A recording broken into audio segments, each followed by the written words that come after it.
We are live. Oh, here we go. That's live. Cheers. Cheers.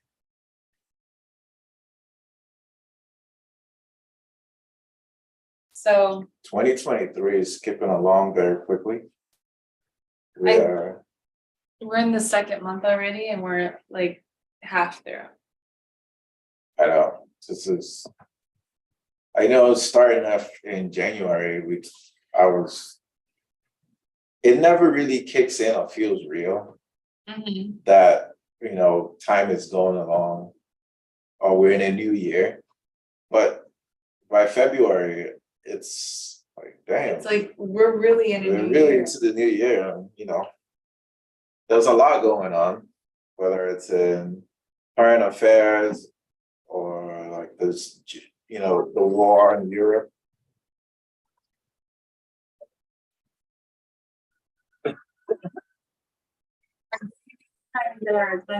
I'll go see what's going on.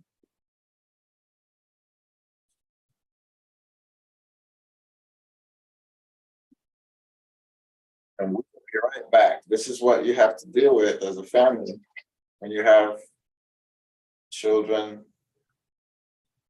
I don't know of you, if you are a new parent out there. We're new parents.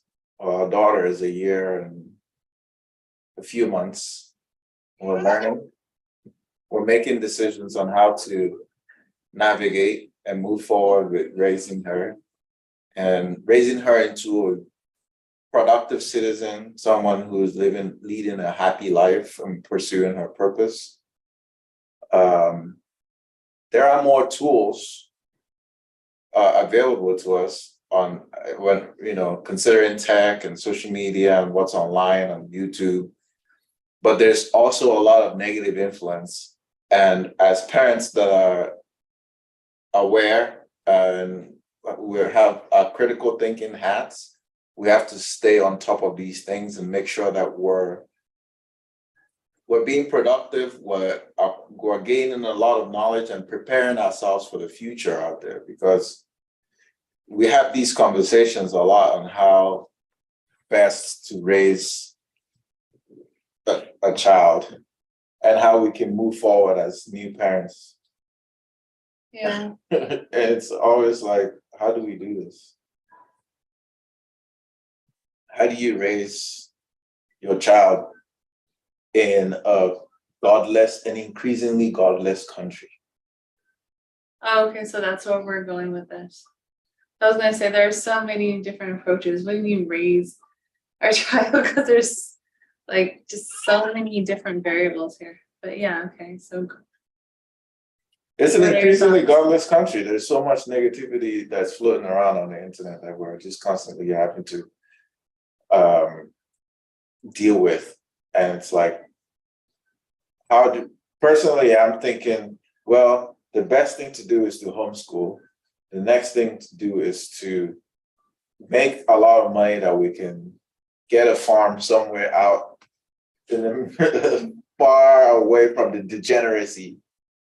Eat organic. you know what? And tune out all the noise.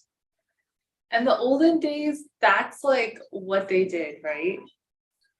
That was normal. That was normal. And then of course the Industrial Revolution happened, and then it was cool to live in a city. And we started looking down on the people who lived.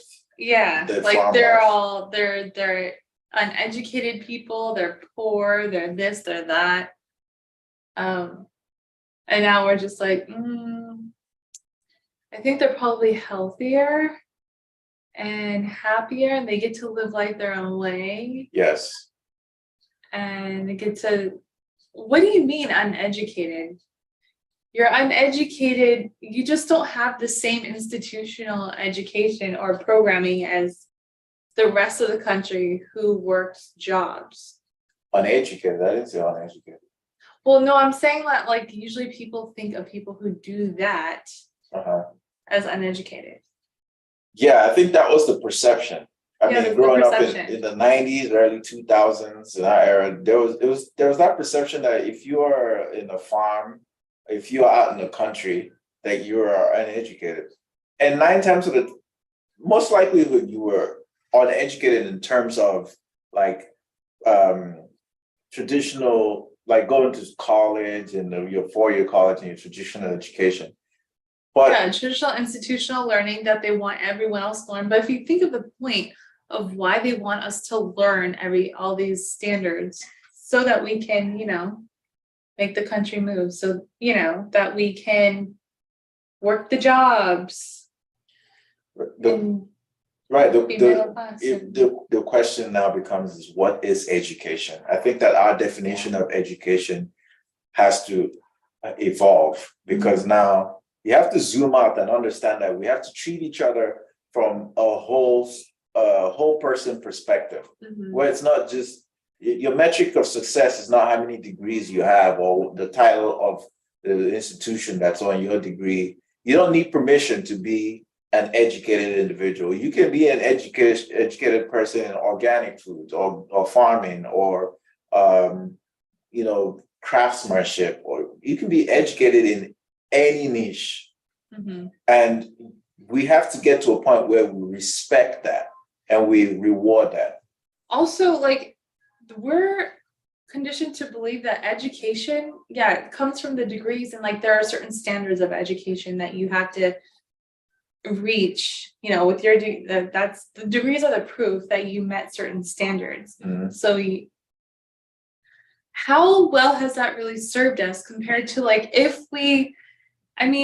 you can't say that someone's uneducated if they've never been to traditional school, but they've read so many books, and they know music, they know how to farm, and they can do things like make their own makeup and soap. And Oh yeah, speak of that. That's really cool. yeah, because I'm starting to learn that. But you have plenty of practical education and practical knowledge, that's amazing. What about philosophical knowledge from all the books you're reading and discussions you're having? There's a lot of education that can happen online. Yes. And just because you don't have certain standards that everyone else goes by, that means you're uneducated? No, absolutely not. Far from it. I think that we have to start valuing, we don't even have a choice. We're going to have to value expertise in niche, in specific areas. Because what's happening is that technology is starting to reach mass adoption or has grown. And, and so a lot of the mundane tasks and the grunt work that we took pride in and took identity in, those things are going to be phased out. AI is going to take over and start doing that work for us. And so that leaves us more time to specialize in specific things. So it's now important that somebody who is a really good mechanic is going to be paid a lot of money because they're really good at being a mechanic. And you can't get AI to do that type of work, or plumbing. Or I think that the blue collar work is going to start becoming more and more not only valued, but rewarded very heavily.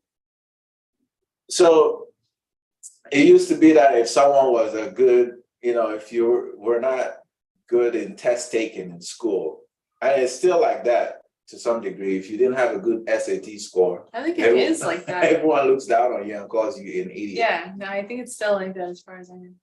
But that has to change.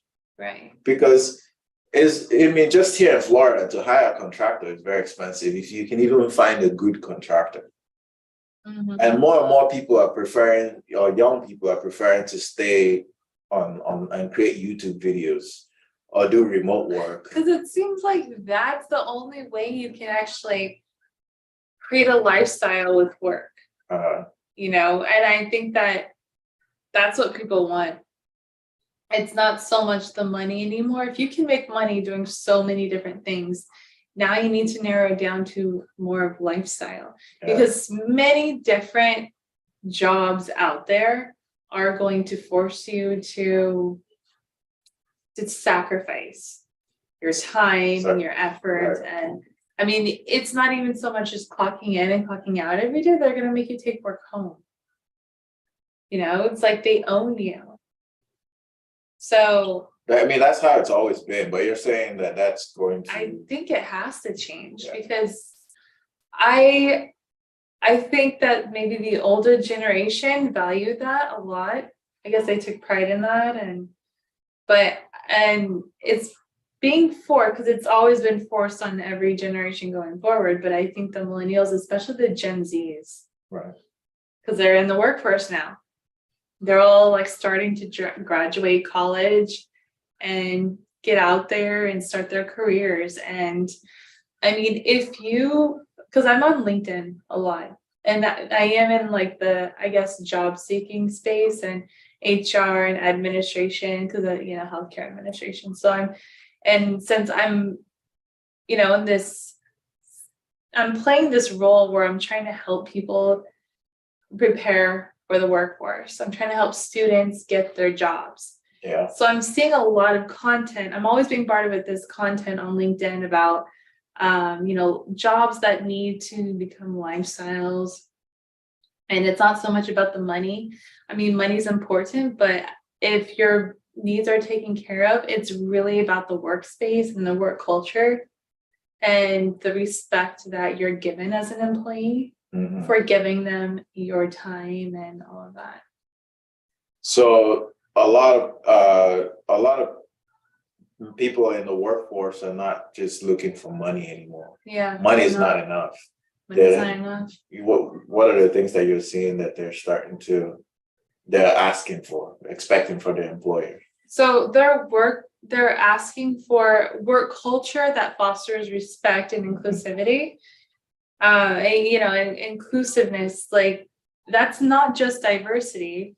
That's, everyone has like psychological safety. It's like having a safety where you feel okay, like your ideas and thoughts and whatever you put into the organization, no matter how small or how big or whatever role you play, like you are valued. Yeah. So every member, like it's one of those cultures where they, preach that like there's no small role in this company Yeah. and every member is valued. And, if you have ideas, bring them forward and everyone's welcome to contribute and, things like that, right? So, and it's not so, and if people want to have more training, they can do that. If people want to build their career with a company, and that's also possible. There's upward mobility and there's support and things like that, Yeah. And people also do not want their work to be draining. And who does? Hard work and sacrifice is only okay when it's a means to an end. Like if you're going to sacrifice your weekends and your weekdays because, for maybe 6 months or 1 year, let's say you have no breaks whatsoever and you work yourself to death. But you're motivated to do that because you know that once you do, you're going to have like enough money to maybe start your business or, do something like that, right? Well, that's the only. It can't be a protracted situation. It can't be a lifestyle. Yeah, and I want to also add to the fact that I think that's people are also starting asking for equity. If you're going to invest that much time into a business, you better own some part of that business. Otherwise, the company does not deserve your loyalty. No, they don't. I mean, if they find another company that gives them what they want and checks off your boxes, then don't feel any guilt. Go to that other company. Whether it's because of money or it's because that they treat their employees way better, they offer better packages, better plans, maybe they allow remote work, they allow like hybrid situations or whatever. But if you find a better deal at another company, don't feel like you need to stay. That is a stark difference from what the previous generation, how they approached work. The previous generation, I think our parents, they first work from loyalty, find a place, stay there for 30 years, build your pension and retire. Yeah. but we know that model doesn't work. And I know, like, we started off this conversation from how we're gonna Oh. raise our family. I know, it was just kind of like, this just took a whole different turn into career and all of that and job pursuit. But yeah. Well, I it's think still in line with the conversation. it is somewhat in line with the conversation because we're thinking, what type of life do we want to steer Amara in? You know what I mean? Because depending on, what kind of education we give her, I think that's gonna set the tone for the direction she goes. Yeah. And so But it's also, we're modeling for her. Yeah. She's still very young. We still have a long life to live. We're very young as well. Yeah. We're still trying to figure it out and answer a lot of questions. We've both been in the corporate world and tried to climb that corporate ladder. We went through a phase of what seemed like an early retirement, and we were off for a little while, but now back into the workforce. It seemed like an early retirement. It felt like an early retirement. And it actually didn't feel like an early retirement. What did it feel like? It still felt stressful, like where I'm still hard at work on a daily basis, but it was more of a lifestyle, so you don't get a break. And in terms of how we were living. Yeah, how we were living and like the mental state that we had, and just like our daily, I don't know, yeah, it was our daily lifestyle where we still forced ourselves to work, but we weren't really getting anywhere. And there's a meme that I've seen on Twitter, and that meme is like, people talk about entrepreneurship, but they complain about the 40-hour work week, and then they don't realize that entrepreneurship is like a 24-hour day type of work. It really is. You basically left a structured environment where you clock out at a certain time, and then when you pick up entrepreneurship, it never stops. You're constantly working, especially at the startup phase. You just never stop working. Right. But I think the point I was trying to make was that at this stage, trying to decide, where does life take, because you have to have these conversations about where is our goal, where is the target, what does that look like? Where does 5 years from now look like?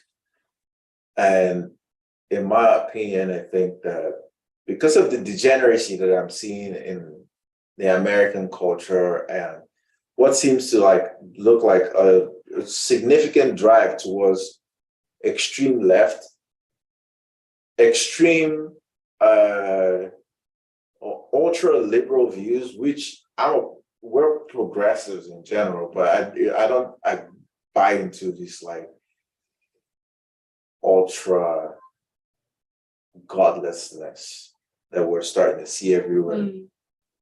I mean, the Grammys recently, there's a show, I think it was Sam Smith was the talent. They were the talent. Yeah, it was like a devil performance, satanism on stage, and this is a performance that millions of people are watching. I have no idea what's going on. I'm on Twitter all day long. So the main conversation. Did you watch it? I watched the clip. Okay. Well, so what made it devilish? Well, these performers were dressed in red. One of them had horns. The makeup was all really satanic and demonic. And they were dancing on stage and being cheered on. It just didn't sit with me. Recently, I think there has been more like inserts of spirituality and like esoteric stuff. It's like floating to the surface, and I've noticed that some artists are actually taking some of it and creating something weird with it. Is it new, or has it always been there? We're just now aware of it. Maybe, because I'm noticing symbolism and some stuff that people are doing, and I'm just like, wow, that's crazy. But maybe I just never noticed before. I did because I didn't understand things like that. I didn't have so much esoteric knowledge that I do now. I think it's always been there. There's always been these symbols in the movies and in the comics, in this music, definitely music videos. There's always been these satanic symbols, or I don't want to just call it satanic because there's also different types of spiritual beliefs that are all in there.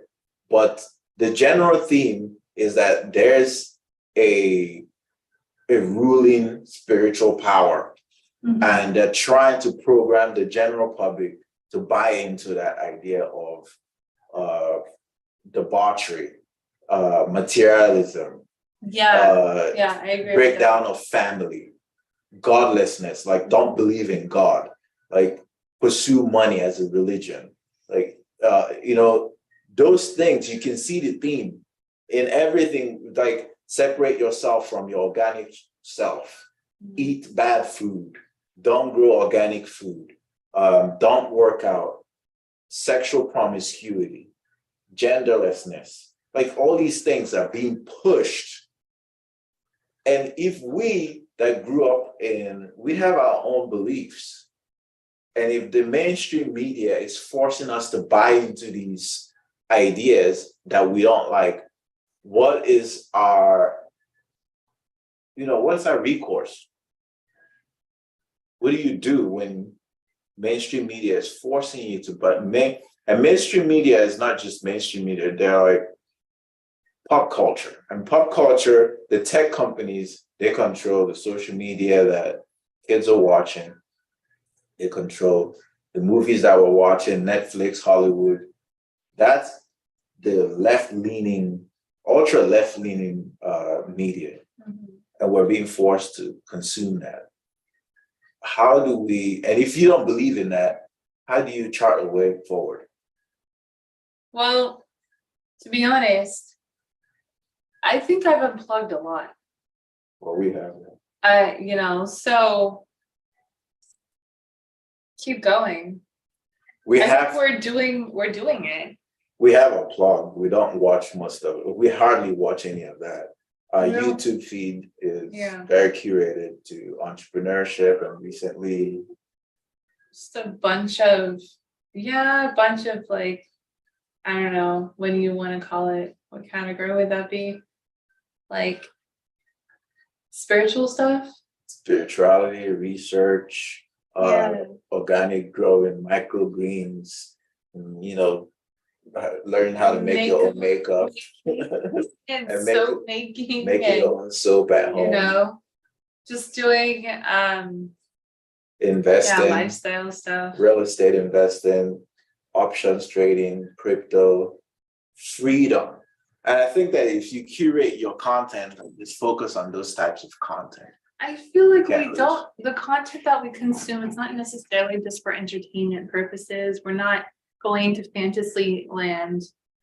I feel like a lot of our stuff is either it's something that we can apply to our life, whether it's just a meditation or meditations that we can try, visualization practices, something spiritual for us, or if it's something that we can actually use in our everyday life with business, like you said, investing, or just the practical stuff like that, things we can do every day. And I mean, recently, I've just been feeling like we don't feed our minds too much of the crap. I mean, maybe every once in a while, but even when we do, we're just like, oh, why did I watch that? Literally, every time we tune into Netflix, I regret, like 10 minutes into it, I'm going, here's some of this woke shit again. Like, we have to sit here and soak into this stuff. I know, you get mad. I don't know why Netflix, there used to be a time when I looked forward to watching Netflix. Yeah. Those days are like, they're gone. Yeah. Now it's just, they're pushing an agenda and you can tell. I don't know why it has to be that way. Why? My issue with it is I have no problem with people having their own beliefs and the way they want to live their life. Mm-hmm. But the thing is, why Why do you have to force everybody to buy into it? Why can't you just live your life and let everybody live and let live? Yeah. And so you have all the movies that are trending are all pushing a narrative. Yeah, they are. They definitely are. Even like the kids shows, like some of the teenager shows that we watch that like actual teenagers are watching, you know, that are trending amongst kids that are in high school. And they're all pushing the same types of things. So as new Yeah. parents, we have to make a decision. First, we can't consume that kind of content because we don't buy into those ideas. For one, we believe in family. We believe in being role models, civically involved, productive members of society. We believe in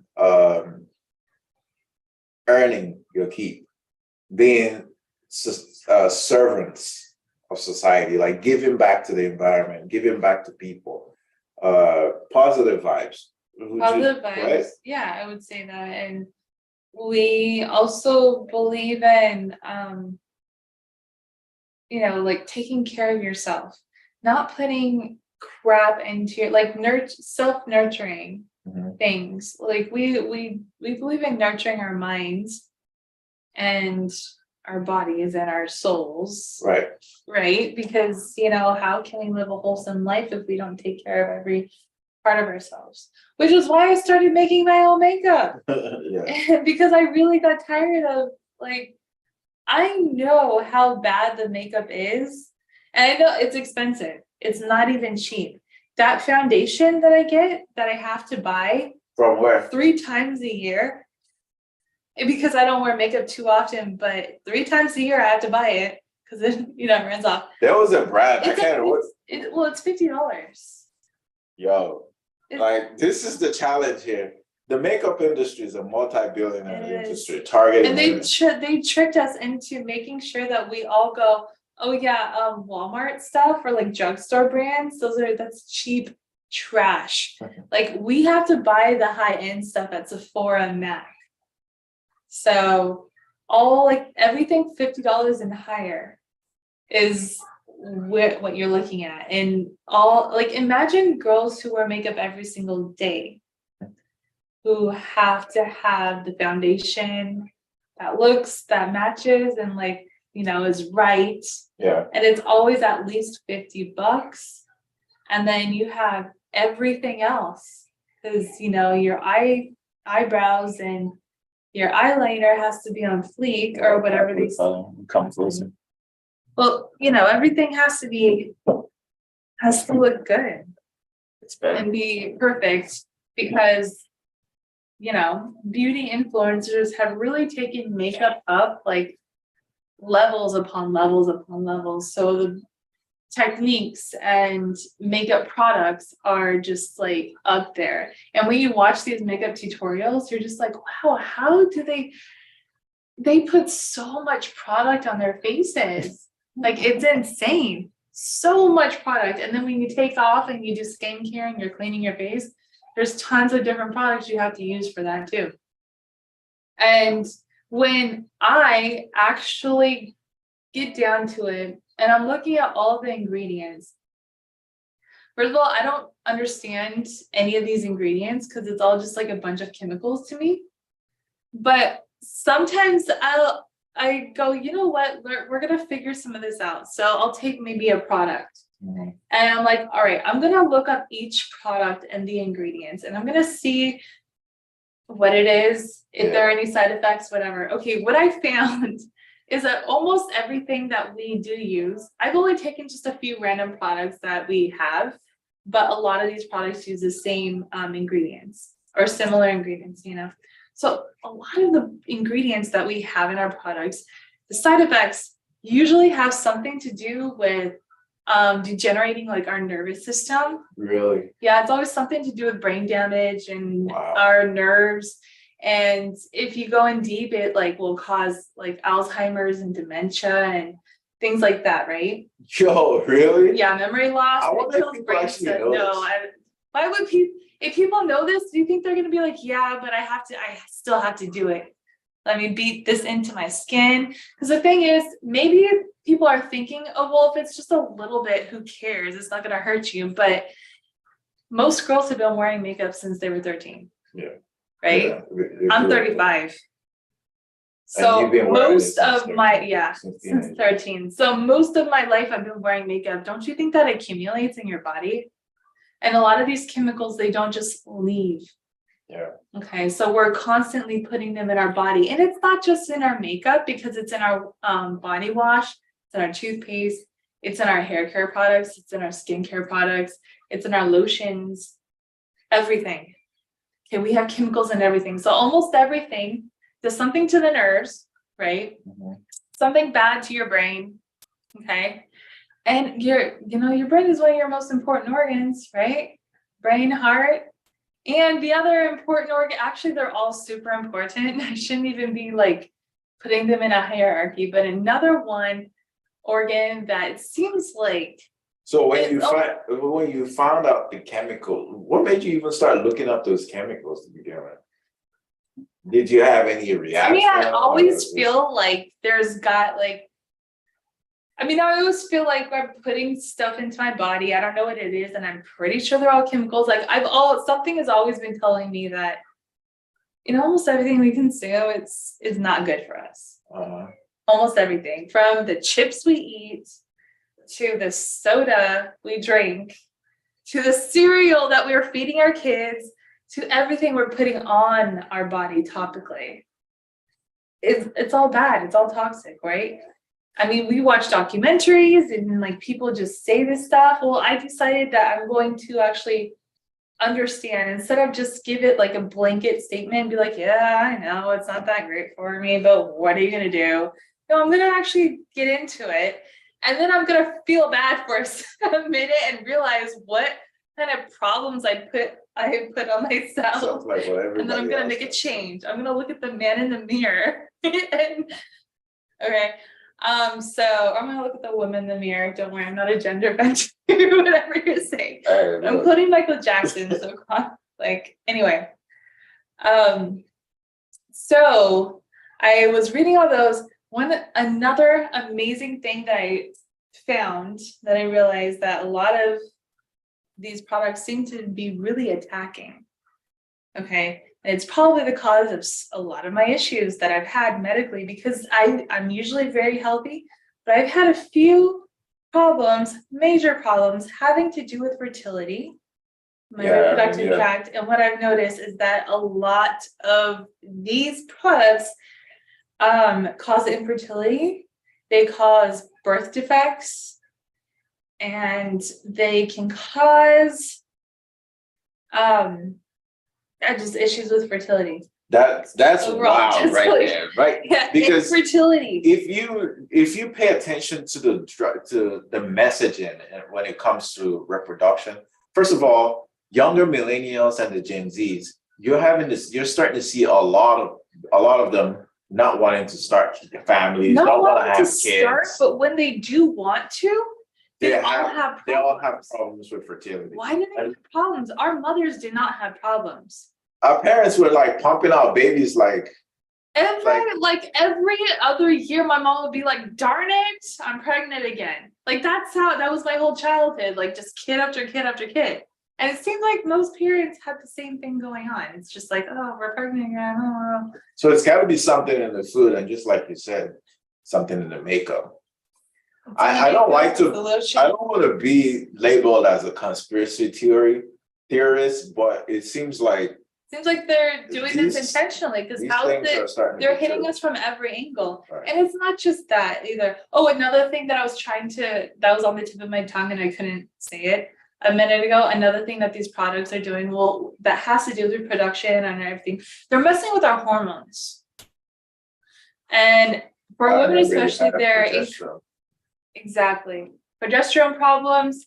They're feeding us these synthetic estrogens, which cause a lot of issues actually in our fertility, and also in our menstrual cycles and things like that. So, and I know growing up,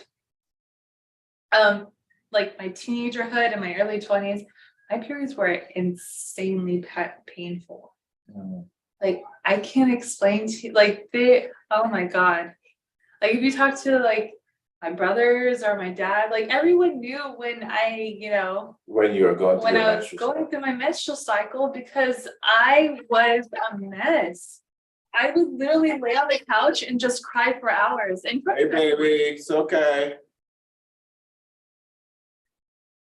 yeah, like I would, and sometimes it would be hurting so bad. Like, let's say we're in the car, we're driving. Maybe we were at the mall that day as a family, and we're driving home, and I'm just like, I can't go faster. I can't.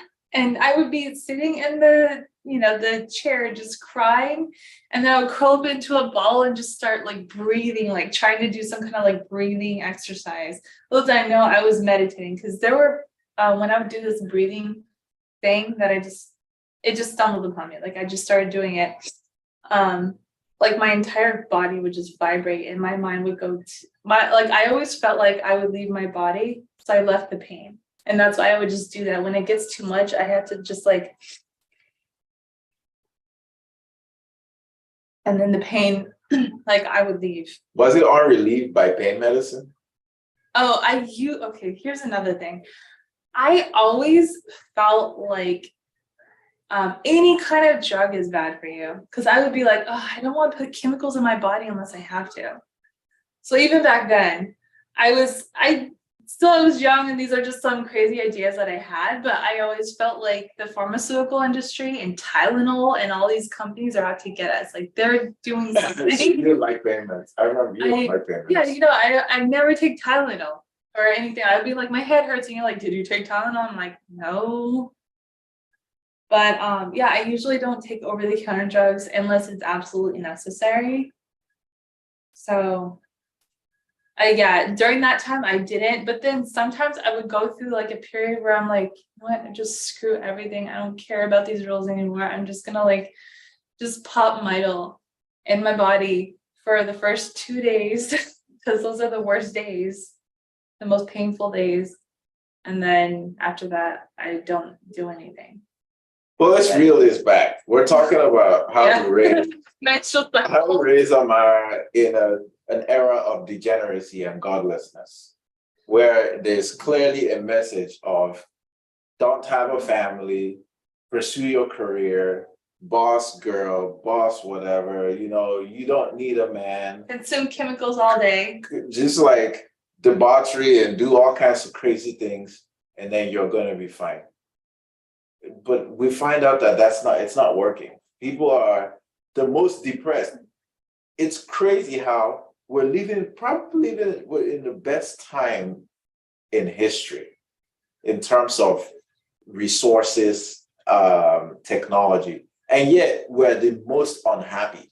Even with politics, I mean, if you really look at the history, not everyone has always been like considered equal or free. There's always at least one group is enslaving or murdering or something. You know what I mean? So really right now, technically, no one's really a slave. And, women can vote and gay people can marry. Like, you know what I mean? Like people have more rights, I think, supposedly. I mean, we were just watching this movie on Netflix with Eddie Murphy and Lauren London, and I forgot the name of the movie. But it was just another woke movie that it was too cringe. Okay, now I understand this is where I struggle, right? I struggle with, yes, there's inequalities going on in society. But we also have so much resources that if you really applied yourself, you can bootstrap your way out of poverty or out of your situation. You just need discipline. But this idea that we're victims is the stuff that I can't align myself with. And a lot of the media, a lot of the movies and stuff that we're watching is propagating the idea that, yes, you're a victim, We're all victims. You're a victim of your circumstances. Victim, victim, victim. Woe is you. Keep crying and just keep complaining. And I don't buy You into know it. what? I think they want certain groups to continue to complain and keep bringing up the problems. Because what does that do? That allows you to marinate and You're giving away your and power. you're giving away your power. You're marinating that misery. And if you believe anything about like, you know, spirituality and or just things like that, right? If you accept that you're a victim and you keep telling yourself that you're a victim and you live the victimhood life and you're just mad at people and you're constantly just pushing a certain narrative your entire life, You're you gonna, will always be that. And everyone will always treat you like that. Yes. Because you are expelling that energy and everyone's feeling it. So you're actually drawing that energy back to you. Like you're Preach. taking that part of that. tell these people. Like though, like there may be some people who are like the nicest people to everyone else, but since you believe that, you know, you're a victim and bad things happen, like whatever you're bringing out the worst in you're putting the worst of yourself out and you're taking the worst of everyone else and giving it back to yourself. You know what I mean? Yeah. Look, So don't do that. Like you're just hurting yourself. there's no shortage of bad people in this world, but equally, there's no shortage of good people in this world. There's also, if you look for negativity, you're gonna find it. There's no Right. You shortage of always that. will find it. So if you believe in yourself and you apply yourself and you take no nonsense and you understand that you have the power. There's nobody that can tell me that there's no mortal human being on this God-given earth, on this face of the planet, that's better than me. I don't care. Now, of course, we all have different abilities, we all have different strengths. But as far as I'm concerned, I walk this earth like I'm deserving. Yeah. And I apply myself into the things that I want, like I'm capable of achieving it. So, and I think that's worked for me over the years. If you go around thinking yourself a victim, then you're going to be defeated. Or if you walk around saying, okay, let me give an example. My father. You know, like I always go into this, but you know, it's not to take it personal, not to go personal. Yeah, but like, I mean, okay, not to go personal. There's this someone I know. In general, But people are always argue for their limiting beliefs. arguing for your limiting beliefs, argue for all your limitations, and those will always be your limitations. You can't cross them. If you're always arguing about how, you know, every step of the way, there's always a reason why you can't go achieve the thing that you're trying to achieve. Oh, absolutely. There's no shortage of challenge. Yeah, absolutely. And then if you also believe there are certain, like you believe a certain story or narrative about your environment. You know, people in this area are racist. Everyone hates me because I'm different from them. And you're not wrong. I'm sure there are racist people in the area. And the thing is, since you keep thinking that everyone's racist and they're all out to get you, then if you go, you're going to put yourself in every situation and you are going to find all the racists. They will find you and they will show you their colors. Yeah. But if you don't think that way, you could be in the most racist area. But if you don't believe that anyone's out to get you and to be racist against you, I don't think that those racist people they'll probably be in your vicinity. They'll probably even be right in front of your face, but they won't have an opportunity to really do anything to you. Well, first of all, you won't even know that they're racist. First of all, it's illegal to be racist in this country. There's that. It's a federal crime. Right. So I walk in that understanding that I'm deserving wherever I go, whatever room I walk into, I'm supposed to be there. So if the people that I meet, They can be racist all they want. I'm going to address them. I'm going to talk to them with my head held up. And if they come back at me rude, then, one, it's not up to me to decide how I want to handle that. It's not going to stop me from going after what I want. If that person is not cooperative and does not want to, maybe I'm going to press them. First of all, if it's, say, for instance, I walked into a corporate environment or in an office, and the secretary maybe has, or the gatekeeper has racist beliefs and decides to make it difficult for me to get past them, I'm going to find out how else I'm going to get past that individual. Can I speak to your manager? Can I speak to your manager? Is there somebody else that works in this office that I can talk to? Right.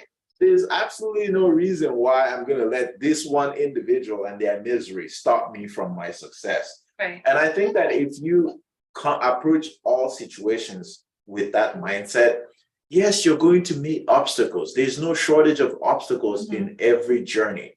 But it's you that have to make the decision that regardless of the obstacles, you're going to keep marching on and nothing's going to stop you. That's just the truth. But if you choose to be a victim, then you're going to be stuck where you are, just complaining. Yeah, and if you choose to be a victim and you do end up in those exact same situations that you talk about, it's also going to get you like mentally to think about the situation differently and get you to handle it completely differently. Right. You might start screaming, you're a racist and want to fight them. Or maybe you'll leave and be like, well, that's the last time I try. Yeah. You defeat yourself. Before even, and you can scream you're racist, but then you're expelling your energy in the wrong direction. Right. Because they're not allowed to be like that. So you have to get around them. Yeah, get around them. And if they're overtly racist, you can report them. They can't be overtly racist. Nobody is actually allowed legally to be overtly racist. So if they're not overtly racist, then you can't actually assume that they're racist. Right. You take them by their words. Customer service representatives, and in which case it's not that hard. You can easily just be like, all right, I'm gonna complain to your manager. Yeah, I need to talk to someone I was treated disrespectfully. Yeah. So I think the point here is stop being a victim. Yeah. Because there's no free ride in anywhere in this world you're always going to meet challenges regardless of whatever pursuit that you choose. And just attack it like a winner. Set a routine and be disciplined, and you're going to win. And believe in yourself. We're all gods. I believe myself as a god. And if you walk like a god, then you just realize that, I don't know what religion people are, but in the Christian faith, we were created in the image of God. It's part of our affirmations every morning. I'm created in the image and likeness of God. I am perfect, just as God is perfect. Yeah. I am therefore perfect, just as God is perfect. Those words ring true if you believe them. I think most religions do believe in that in some form, because it wasn't just the Christian faith that has scriptures like that. Well, then, if you're a God, really, I think it seems like most religions, like their holy scriptures, does the Quran they always have some form of all that. See, like, as we're going through studying a lot of this, it just seems like there are multiple, like there's just so many similarities. It seems like everything does have the exact same source. Right. They've all come from the same place. They may have been interpreted differently. The prophets and whatnot may have had completely different experiences, and they're different people. Of course, they're going to interpret their situations differently, or their experiences with the angels or whoever they're receiving messages from differently. Yeah. There's going to be different stories, but you cannot nullify other religions. Like, you can't say that they're not true. It's what we're learning everyone's pretty much saying the same things. Even the hidden knowledge, like when you're reading in between the lines and reading the Quran, or like you're reading the Bible, not literally, but like going through the symbolism and reading it like it's just like the whole thing is a riddle. Right, I get what you, and I need to correct my, it's not just the Christian faith, Yeah. regardless of what religion that you're in. You Yeah. have to, we're all created in the image of God, we're all drawing from this universal consciousness. And, we have our brain, our minds are like an antenna tapping into the universal consciousness. We all have God in And us. thank you. We all have 100%. God in us. And so if you believe you're a God, you can't be walking on this earth as a victim. You just can't. Yeah. And if God attributes, you can read up the different God attributes. We are creators, because God is a creator. We're Is God a victim? God is definitely not a victim.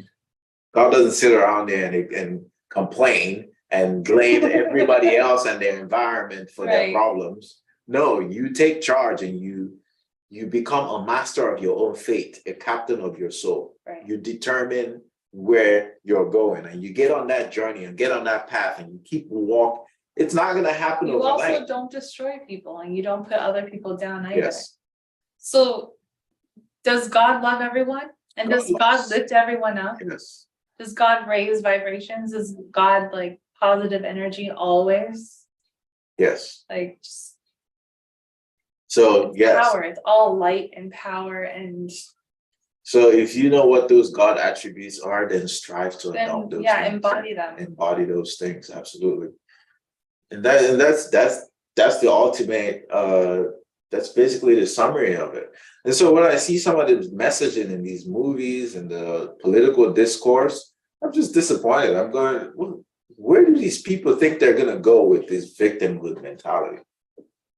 All it's going to bring you is more of victimhood and disappointment, and you relying on antipsychotics to get through life. I don't see an upside to it. It's just negative ROI. So in my opinion, take charge of your life, take back your power. And in conclusion, so going back to what we were saying initially, how are we going to raise Amara? To embody godlike characteristic, embody godlike qualities, believe in yourself. Yeah. And face the challenges. Challenges are going to be there, but and we're going to model those things because she wants to, Yeah, we can't just say it. You have to, I think your actions speak more than words. And so sometimes you can be saying one thing, but they're seeing something completely different and it makes no sense. It's super confusing. Like the screaming that we're dealing with these days. Yeah, oh my gosh. But, man, this is good wine. I don't know if I should advertise it. Bogle Vineyards, Merlot. You're not gonna get paid, and I mean, it's good. It's good red wine. Cheers, baby, to a long life. It's another year. Got a lot of upside in this year. We're gonna win. We're gonna dominate, and we're gonna live happy, fruitful, and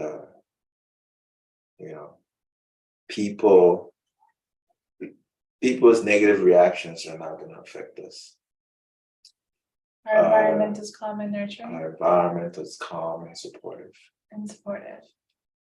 We're going to manifest our desires. We're going to, there's so much.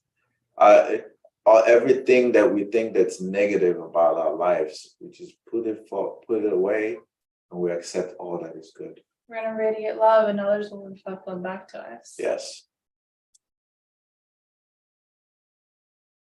Absolutely. It's exciting. I'm looking forward to it. Looking forward to living on a farmland, a ranch with cows and goats. Are you going to eat them? Yeah, of course. Or are you going to pet them? No, we don't pet cows and goats. Names. We We're gonna make some cow clothes. we're gonna chop them up and eat them. Hey, I mean. No cows were hurt in the making of this video. All right, that's the end of that. Now wants attention. See y'all later.